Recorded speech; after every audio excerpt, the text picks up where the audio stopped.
Hi everyone. In this tutorial, I'll show you how to send an Excel file to Google Drive.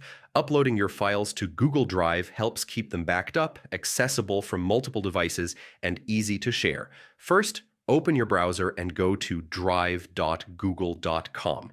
Make sure you're signed into your Google account so you can access your personal drive space. Once you're logged in, click the New button on the top left. This is the gateway for adding files to your drive. From the drop-down menu, select File Upload.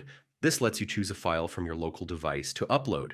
Browse your folders and locate the Excel file you want to upload. Selecting the correct file is important to ensure the right data is transferred. Click Open to start the upload. Your file will begin moving from your device to Google Drive's cloud storage. Keep an eye on the Upload status box, usually in the corner of your browser, to see the progress and confirm when the upload is complete.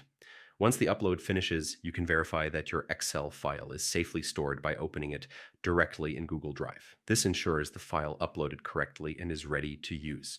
You can also share the file by right-clicking on it and selecting Share. From here, you can give access to collaborators, control permissions, and work together seamlessly.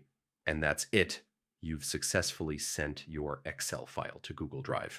This process makes your files secure, accessible from anywhere, and easy to share with others.